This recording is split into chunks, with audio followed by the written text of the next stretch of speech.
There are people who, when they hear, "let's go out tonight," immediately feel exhausted. Not because they don't like people, not because they're antisocial, but because of the very thought of leaving the house, getting dressed, making small talk, feels like climbing a mountain when they're already perfectly content where they are. These are people who decline invitations without guilt, who find genuine joy in a quiet evening at home, and who don't understand why everyone else needs to go to cafes to talk where there's unbearable noise from people, music, the smell of cigarettes, and people pushing past each other. Today, we're exploring the psychology of people who never want to leave the house, and why their minds function so differently from those who can't stand being home alone. First, let's clarify what we're talking about. This isn't agoraphobia, a clinical fear of leaving safe spaces. This isn't depression keeping someone isolated from others. This is a genuine, conscious choice of home over almost any external alternative offered to them. Psychologists call this home-centered orientation, and it's far more common than you think. These are people whose natural state is contentment within their own four walls. Their home isn't a place they retreat to when the world becomes too much. It's their preferred environment, their foundation, the place where they truly want to be, their safe place. And here's what's fascinating. This preference often goes hand in hand with specific personality traits and psychological patterns. High introversion is perhaps obvious, but also high autonomy, the need to control your environment and schedule, low need for excitement. They don't need novelty or stimulation to be satisfied. Rather, they've learned to meet their own needs without external influence. But there's something deeper here, something about how these people learn to relate to the world. Many people strongly prefer staying home developed this orientation early, and often it stemmed from a specific type of childhood experience. Imagine a child coming home to an empty house after school. Parents are often not home. No organized activities for them. No one to ask, "How was school?" As soon as they walk through the front door of their home, just silence. They need to figure out their own afternoon.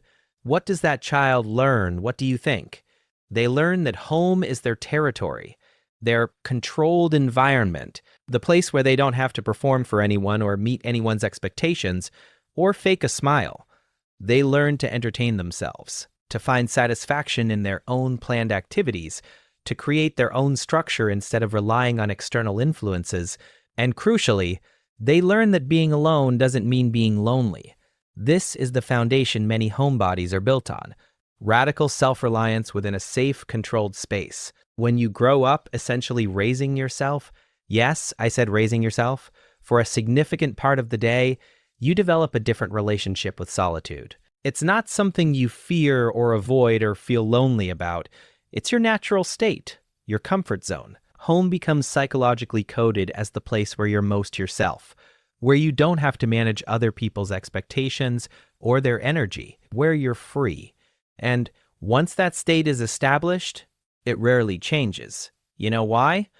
Well, it's simple, because they don't want to. There's another psychological pattern at play, the need for environmental control. People who strongly prefer staying home often have low tolerance for unpredictability, which relates to when you leave your house. You surrender control. You can't control who you'll encounter, what problems will arise, how long things will take, whether you'll feel comfortable. At home, you control everything. Temperature, lighting, noise level, who has access to your space, when you eat, what do you wear, whether you want to communicate with anyone or not. And often, this need for control developed due to early experiences with lack of control. Children who grew up in unstable environments, high divorce rates, economic uncertainty, unpredictable family dynamics, rejection at school, learned that the outside world is chaotic and unreliable, but their room, their house when parents weren't home, that they could control, so they created order within their controllable space. They developed routines. They made their home environment exactly what they needed it to be. And as adults, they simply continued that pattern. Home is where they can create perfect conditions for themselves. Leaving means accepting imperfect conditions imposed by others. The choice is obvious which of these two they choose. Let's talk about something homebodies rarely admit out loud. They don't have the energy to leave their homes. The smile when you run into a neighbor, the how are you exchange of a few words, quick conversations before meetings, the appropriate enthusiasm when someone shares news you don't really care about. These small performances accumulate, and people who never want to leave the house are often those who are most aware of and most drained by these constant performances. They look at social interaction with clear eyes. They recognize that most social exchanges are scripted performances, not genuine connection, and they've decided that ritual isn't worth the energy. This often stems from a particular psychological orientation, low tolerance for inauthenticity. Many homebodies were raised in environments where they learned to trust actions over words, where they watched adults behave one way in public and differently in private, where they developed a finely tuned detector for nonsense. So when they're expected to participate in the same performative social rituals they see as empty, they resist. Why pretend you care about the weather when neither of you actually cares? Why, when no one has time to listen to you or you to them? For example, how many times has it happened to you that when you meet a friend in town, you ask each other, what's new? And you tell him, and he tells you nothing. Or that well-known phrase, hey bro, I'm in a hurry, we'll catch up or I'll call you. And of course, nothing comes of it. So why fake enthusiasm for plans you're already dreading? Why participate in elaborate social theater when you can simply not participate? At home, there's no need for performance. You can be exactly who you are, feeling exactly what you feel without managing anyone's perception of you. That authenticity, or more accurately, that freedom from required inauthenticity, is psychologically priceless for homebodies. There's another element crucial to understanding homebody psychology, a deeply rooted need for privacy. People who never want to leave the house often have strong boundaries around their personal life, their space, and their time. They don't broadcast their activities on social media. They don't feel the need to document experiences to validate that they happened. They don't need witnesses to their existence. This privacy instinct often develops in childhood, especially for those who grew up in environments where privacy was limited, or where they learned that external visibility came with unwanted attention. When you're a latchkey kid coming home to an empty house, you have something rare: complete privacy. No one supervises you, no one controlling you, no one commenting on your choices, no one demanding explanations for how you spend your time. That privacy becomes precious. It becomes your psychological base, your security that you don't want to lose even as an adult. And that's why you fiercely protect it. Leaving the house means surrendering privacy. It means being seen, being available for interaction. It means your appearance, your behavior, your very existence becomes subject to others' observation. For people with strong privacy needs, this feels like exposure, like vulnerability. Home is where they can completely let their guard down, where no one is watching, where they don't have to curate, manage, or explain themselves, and they don't have to pretend to be what they're not. Why would they voluntarily leave their security? Here's something interesting. Many people who never want to leave the house are actually highly competent at managing external demands. They're not avoiding the outside world because they can't handle it. They're avoiding it because they've become so efficient at handling necessary external interactions that they've optimized them to an absolute minimum.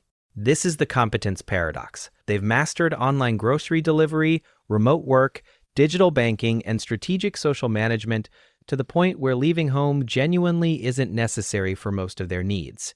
When you grow up solving your own problems with limited resources, you develop practical competence. You learn to find solutions. You become good at systems, processes, and optimization. As an adult, you apply that same competence to creating a life that doesn't require you to do things that drain you. Need groceries? Need social connection? Carefully selected, infrequent, high-quality interactions with people you genuinely like? Need entertainment? You've built an entire ecosystem at home. The outside world sees this as avoidance. Homebodies see it as efficiency. Why waste time on low-value activities when you can create high-value experiences in the comfort of your own space. Perhaps the most defining psychological characteristic of people who never want to leave the house: they don't need external validation. They don't post their activities for likes. They don't go out to be seen. They don't collect experiences to prove they're living life right. Their self-worth is generated from within. This is rare. Most people derive at least some sense of worth from external sources: social approval, visible success, others' perception of their lifestyle. Why would they, like everyone else, record on social media where they're going, what music they're listening to, what they had for breakfast, and where they're traveling? Homebodies don't. And often, this came from learning early that external validation is unreliable. When you're a child raising yourself, there's no one consistently providing validation. No one to praise your achievements, notice your efforts, or affirm your worth. So you learn to generate your own sense of accomplishment, your own sense of worth, your own internal scoreboard. You finish your homework, you know you did it well, you make yourself dinner, you feel satisfied by your self-sufficiency. You spend an afternoon reading, you don't need anyone to confirm that was time well spent. This internal validation system becomes so well developed that external validation starts to feel hollow. What does a stranger's approval matter when you already know your own worth? What does social media validation add to an experience you genuinely enjoyed? Nothing. So why chase it? Home becomes the place where you can simply exist without performing for external validation, where your worth isn't determined by how many people saw you or approved of your choices. Here's why this psychology matters now more than ever. We live in a culture that constantly pushes external engagement. Go out, be social, network, experience things, document everything. Prove you're living your best life. Honestly, I think these people are very sad and unhappy if they're posting everything on social media. Smile, click for a picture, and the smile quickly fades while waiting for likes and comments about how happy and fulfilled you look. And now compare that to people who never want to leave the house quietly opposing that entire system. They're saying, what if home is enough? What if quiet contentment is more valuable than curated experiences? What if solitude is a choice, not a problem to solve? In a world struggling with burnout, social media exhaustion, and constant pressure to do more and be more, homebody psychology offers an alternative model. A model where you prioritize your own energy over others' expectations, where you create a life that truly fits your needs instead of performing someone else's idea of a good life, where you're sufficient unto yourself and don't need constant external stimulation to feel alive. This isn't antisocial, it's selectively social. The psychology of people who never want to leave the house is the psychology of security. It's a mindset built on early experiences of solitude that taught them home is safety, control, and authenticity. That external demand is draining, that their own company is not just acceptable but preferable. They learned to meet their own needs, to generate their own contentment, to build a life that doesn't require constant external input to be complete. They're not broken, they're not missing out, they're not avoiding life. They're living it exactly as they choose. Quietly, privately, on their own terms. In a world that constantly demands you be somewhere else, doing something else, being someone else, they've mastered something rare, being perfectly content exactly where you are. Are you perhaps like this, not wanting to go out? Or maybe you have a friend who is like this. And how do you view them? If you'd like, share your experiences with me.